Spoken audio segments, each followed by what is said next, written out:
que se assistiu ontem, que ocorreu em Brasília, que nós testemunhamos aqui no Brasil e várias pessoas testemunharam ao redor do mundo, né? Foi talvez o ato de maior gravidade contra as instituições constitucionais e democráticas no Brasil, pelo menos no pós-1988, né? A gente tem outras circunstâncias no passado constitucional nosso que foram talvez mais graves, porque resultaram, de fato, em ruptura institucional, mas o que se teve ontem foi algo realmente assombroso, né?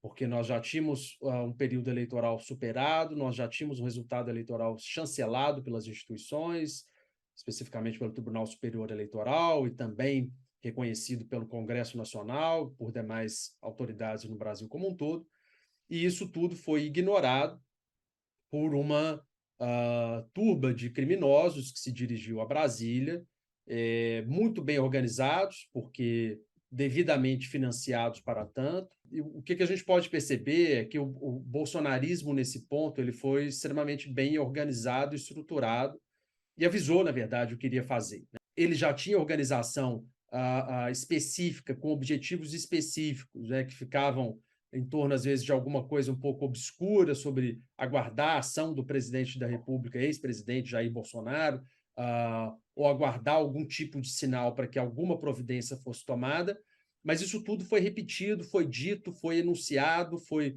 proclamado em redes sociais, no Telegram ou no WhatsApp, em diversas fontes, e as autoridades de segurança pública no Brasil sabiam disso, né? Tanto as forças auxiliares nos estados quanto as forças armadas em si já sabiam disso, até porque, de alguma maneira, foram coniventes com esse movimento como um todo, né? E aí o Exército tem um papel, talvez em certa medida também a Marinha e a Aeronáutica, mas acho que no caso do Exército a situação é mais grave, tem um papel vexatório nessa história como um todo, né? O que a gente pode perceber é que foi se tolerando que protestos com claro verniz golpista permanecessem nas instalações e nos quartéis generais do Exército, e isso foi fomentado, na verdade, não foi propriamente ou tão somente tolerado, foi aceito e foi fomentado, foi incentivado. Tolerou-se isso também e aceitou-se isso nos estados por parte das polícias militares. A exceção veio só na sexta-feira, especificamente com a aplicação da Guarda Municipal para a proteção do patrimônio público do município, com a desocupação da via da Raja Gabaglia aqui em Belo Horizonte, não é? Mas, no geral, o que se viu foi que várias dessas forças foram coniventes, aceitaram, de alguma maneira, inclusive insuflaram, e as imagens de ontem foram muito claras nesse sentido. A Polícia Militar do Distrito Federal, o que fez foi assistir de camarote ao que estava acontecendo, a uma depredação geral dos prédios que representam os três poderes de Estado, né, o Poder Legislativo, o Poder Executivo e o Poder Judiciário. Então, nós vimos lá Congresso Nacional, Presidência da República, Supremo Tribunal Federal serem totalmente destruídos, né, com compromisso ali de patrimônio público, e coisas, obras de arte com valor imensurável, obras históricas ou valores históricos ali atingidos de uma maneira afrontosa por vândalos e criminosos, assim designados pela imprensa e pela sociedade em geral como terroristas, né? Não seriam terroristas no sentido da lei brasileira, porque a lei antiterrorismo não tem ali a finalidade política como um dos seus objetivos a serem protegidos, mas são criminosos porque praticaram atos que, em tese, configuram aquilo que estipula o Código Penal brasileiro como crimes contra o Estado Democrático de Direito. Então, não há dúvida quanto a isso. Essas atitudes geraram resposta imediata, resposta direta por parte das autoridades federais, né? Pode-se dizer que houve talvez ali uma ciência sobre o que estava acontecendo, mas mais poderia ter sido feito, e aí acho que é uma dificuldade de fato, porque se o Exército está de alguma maneira protegendo esses atos e esses agentes de fatos criminais, fica difícil para o governo federal tomar uma atitude mais severa, e aí ele ficou na dependência mesmo do governo do Distrito Federal, mas o governo do Distrito Federal foi claro nessa sua omissão. O resultado disso foi que, legalmente, o que se tinha era a necessidade de uma decretação de intervenção federal para pôr termo a grave comprometimento da ordem pública no Brasil. É uma hipótese muito claramente estabelecida pelo artigo 34 da Constituição, que foi cumprida pelo presidente Lula, através de um decreto que especificou de uma maneira muito clara, muito direta, a abrangência, não é? É uma intervenção federal sobre a área de segurança pública do Distrito Federal, não sobre todo o governo do Distrito Federal, né?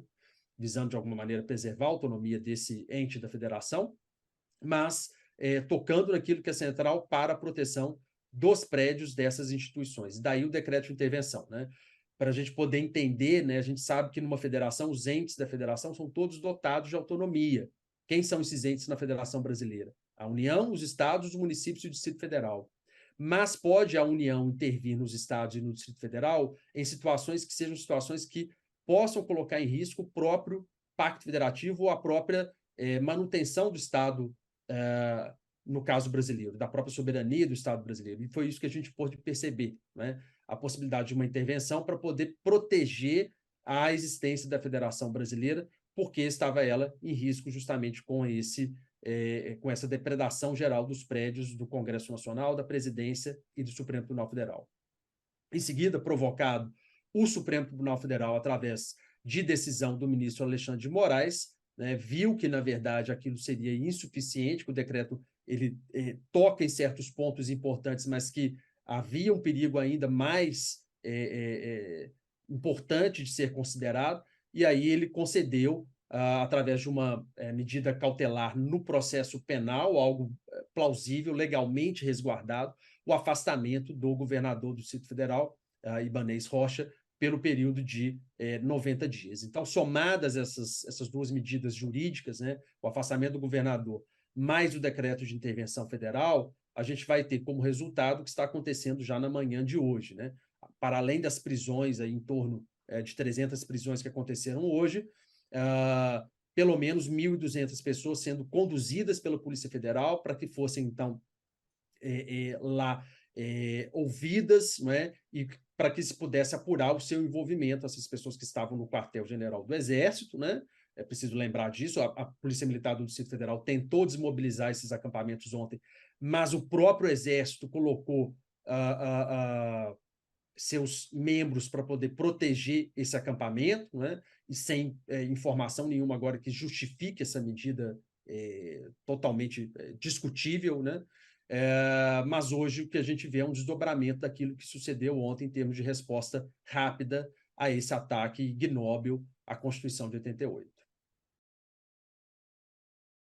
Eu acho que ainda há espaço, sim, para que a gente possa dizer que a ação através, né, do próprio direito e da proteção do Estado Democrático de Direito possa funcionar contra essas medidas atrozes por parte desses grupos bolsonaristas e com a chancela dessas forças de segurança. A gente sempre soube isso, sempre foi discutido, sempre foi tensionado, sempre foi colocado, inclusive por parte da própria academia, que a relação entre autoridades civis e militares no Brasil ela é problemática, extremamente problemática. E ela se agravou demais com o poder dado, né, a própria militarização da política que se viu durante o governo Bolsonaro. Né, e o resultado está aí aos nossos olhos. Né. O que a gente vê de medida imediata que ainda possa ser tomada? Né? Primeiro, é preciso responsabilizar os comandantes dessas forças. Né? Se a leniência da parte do comandante do Exército, do atual comandante do Exército, que já não é, né, obviamente, comandante indicado pelo ex-presidente Bolsonaro, né, é necessário que ele seja demitido. Né? E é necessário também considerar, se for o caso também, a demissão do próprio ministro da Defesa, que por diversas vezes já se mostrou extremamente concessivo em relação a atos que pregam apenas a abolição do Estado Democrático de Direito. Né? Ele já se manifestou no sentido de que não, isso é parte do exercício da democracia, eu tenho parênteses nessas manifestações, né? E, na verdade, esses atos são atos que configuram um crime tipificado pelo Código Penal, que já deveria ter sido, desde já, de alguma maneira, colocado por ele como algo que não seria aceito da parte da sua gestão. Então, eu acho que a gente ainda tem ainda o caminho de eventual demissão do ministro da Defesa, tem ainda o caminho de demissão do comandante do Exército, tem ainda o caminho de demissão também do comandante da Polícia Militar no Distrito Federal e eventuais responsabilizações dos próprios militares que ontem puderam ser facilmente identificados por imagens e que permaneceram assistindo à depredação dos prédios das instituições brasileiras, né? Lembremos também que, nesse ponto, o ministro Alexandre de Moraes tem sido muito perspicaz em entender a capacidade de utilizar o próprio processo penal, utilizar medidas que são medidas dadas no âmbito de um processo judicial que possam ter efeitos também para pessoas que são detentoras de armas. Então, a determinação de prisões de diversos desses indivíduos envolvidos na liderança desses protestos, a prisão, de fato, e manutenção na prisão das pessoas que ontem estavam em Brasília, a prisão de empresários que financiaram todo esse movimento, e a eventual aplicação, inclusive, de medidas cautelares de ordem financeira que possam atingir algumas dessas instituições. Então, eu acho que tem medidas ainda no âmbito judicial que vão além da capacidade ou da possibilidade de se dizer, olha, essas são pessoas com armas e contra as quais nós não podemos fazer nada. É possível, sim, reter e aplicar medidas cautelares no âmbito do processo penal, né, no âmbito da investigação conduzida, por exemplo, através do inquérito das fake news, mas também em diversos outros inquéritos que possam agora ser abertos contra essas pessoas que estão atuando contra o Estado Democrático de Direito no Brasil. Então, acho que a gente ainda não tem exauridas essas possibilidades. Quando a gente fala na possibilidade de um golpe, né, o que está em jogo justamente é a definição do momento exato e da sucessão de causas e da sucessão de eventos, né? Ontem foi muito claro que, ainda que você queira depredar o prédio físico, né, das instituições da República, essas instituições podem responder e podem permanecer, né? Não foi o caso ontem de se pensar numa possibilidade de se abrir a guarda ou renúncia, ou seja lá o que for, o que se pudesse imaginar que viesse da pressão desses indivíduos, né? O que aconteceu, na verdade, foi que houve uma resposta ainda que tardia, mas essa resposta está acontecendo. Então, eu acho que o que é preciso acontecer é que as instituições continuem aplicando e sendo bastante severas naquilo que estão fazendo. Uma outra hipótese, uma situação também que é possível de ser pensada, o Senado Federal tem poder para destituir o Procurador-Geral da República, e já deveria tê-lo feito, né? Um procurador que, diante de toda essa barbárie, não se pronuncia, ele merece ser destituído. Então, há uma série de medidas que ainda podem acontecer e que vão fazer com que, a meu ver, a gente possa sufocar esse movimento golpista. Alguns analistas políticos ontem já tentaram analisar todo essa grande balbúrdia que teve ocasião em Brasília de uma maneira um pouco mais fria e pensaram e tiveram a posição no sentido de que isso possa ser um problema para o bolsonarismo como movimento político, né? No sentido de que, olha, você tem uma franja que poderia ser distinta do bolsonarismo e que seria radical, e você teria uma outra franja que seria menos propensa ao radicalismo e que seria parte do processo político como um todo, né? Eu acho bastante difícil fazer essas dissociações hoje, né? Eu acho que, na verdade, os estudiosos da ultradireita, os estudiosos dos partidos que têm propensão radical no Brasil e fora dele, né? Todos eles já vinham apontando há bastante tempo a concessão feita por parte desses movimentos em relação a atos que possam ser atos violentos, de maior gravidade e etc. Pense-se apenas no seguinte, né? A forma como o discurso político, em geral, daqueles que se filiam ao movimento do bolsonarismo é um discurso político eminentemente violento, né? Basta pensar na própria atitude do próprio presidente da República, na forma como ele agiu, atuou durante toda a presidência e mesmo antes dela, durante toda a sua carreira. Então, a violência não é propriamente um problema para o movimento como um todo. É claro que isso pode aparecer e surgir e ser classificado como um tiro no pé, né? Olha, algumas pessoas disseram isso de imediato, foi um tiro no pé, isso vai enfraquecer o movimento, porque as pessoas vão dizer, olha, não, agora eu não quero mais apoiar esse tipo de político, porque, no final das contas, as pessoas podem acabar partindo para a violência política de uma maneira que não é aceitável, né? Eu vejo isso com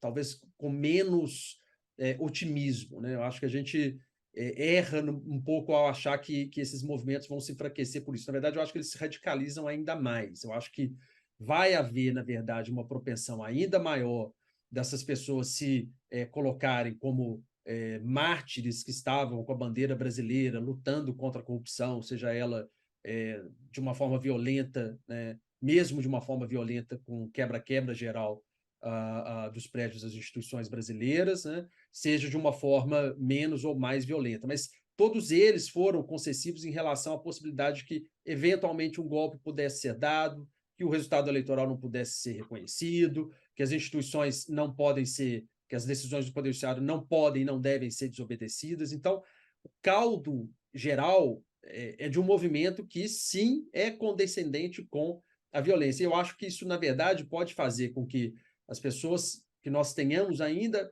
mais focos de violência nos anos que se seguem. Então, não é propriamente uma situação que vai criar agora uma separação em que você vai perceber que há um radicalismo e grupos radicais que foram para Brasília ontem, que agora vai haver um outro movimento separado que vai se tornar um movimento ou vai se manter como um movimento pacífico, né? Isso não faz parte, na verdade, dos próprios objetivos políticos das pessoas que apoiam, né, esse tipo de regime. O que é muito esse tipo de movimento político, o que é muito diferente, na verdade, da decisão política que a pessoa possa ter em relação ao voto, né? Uma pessoa pode ter votado, por exemplo, no presidente, ter tomado essa decisão não baseado na possibilidade de que eventualmente um golpe venha a acontecer ou de que a violência possa acontecer, né? Mas há uma certa ciência, sim, há uma certa condescendência para se saber que há grupos muito radicais que podem sair fortalecidos quando se vota em pessoas que apoiam esse tipo de movimento. O resultado é este ontem. Ele não tem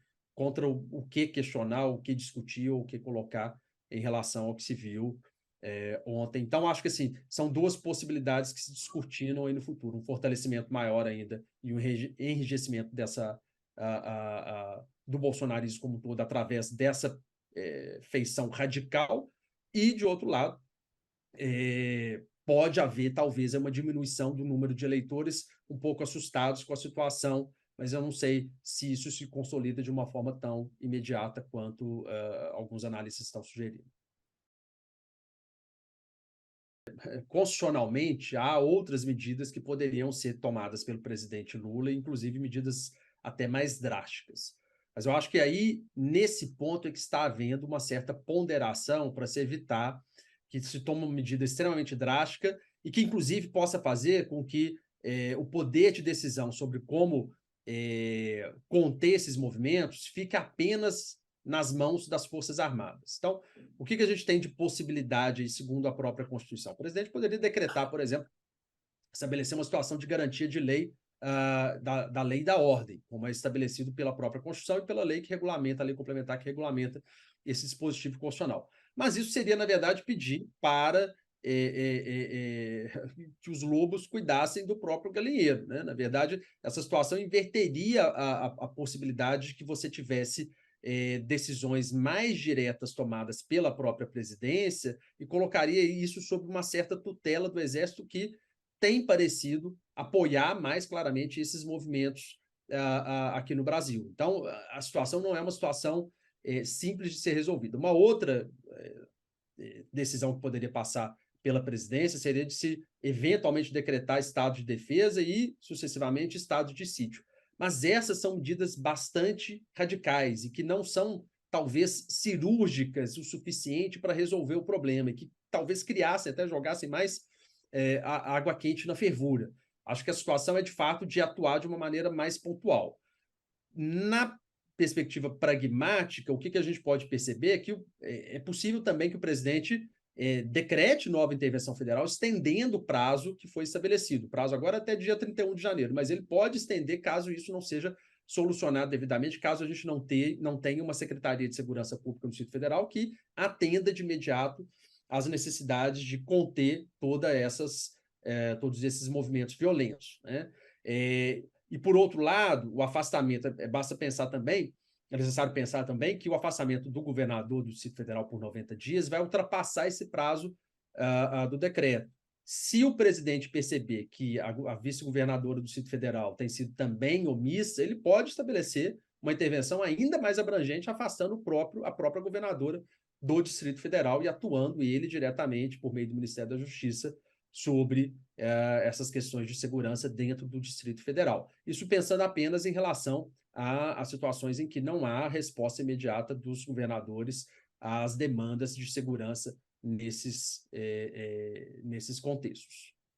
Uma coisa que as pessoas têm que considerar, né, aquelas que ainda continuam a apoiar esse tipo de movimento, é que pode parecer que não, pode soar que não, mas esses inquéritos chegam a resultados palpáveis, concretos, e podem chegar a eventuais prisões, sim. Né? Pode parecer que não, que isso não vai resultar em nada, mas o fato de um indivíduo ter que se submeter a um inquérito policial, se defender numa ação penal e, eventualmente, cumprir pena, né, é algo que está muito além das pretensões das pessoas que querem discutir política ou rever a política ou mudar a política no Brasil. Acho que as pessoas precisam ter consciência disso, de que, de fato, a lei penal ainda é aplicada no Brasil, ela ainda vai continuar a ser aplicada e, às vezes, de uma maneira bastante dura.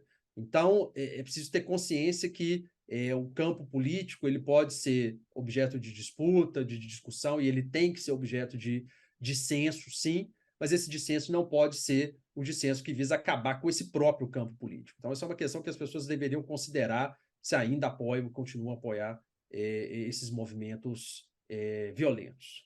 Isso era uma coisa que já era levantada há bastante tempo, quando os acampamentos aconteceram, né? Quando eles já apareceram, várias pessoas já levantaram esse ponto, né? Olha, vocês estão, na verdade, não protestando legitimamente, isso não cabe na liberdade de expressão. A liberdade de expressão não acolhe, não dá acolhida à quebra do Estado Democrático de Direito, ao fim do Estado Democrático de Direito. Essa defesa do fim do Estado Democrático de Direito, ela é punida criminalmente pelo Código Penal. Então, achar que, olha, não, eu vou lá para frente do QG do Exército e isso não tem problema, isso está abrangido pela Constituição, isso só foi tolerado porque havia autoridades que estavam, de alguma forma, aceitando esse tipo de conduta.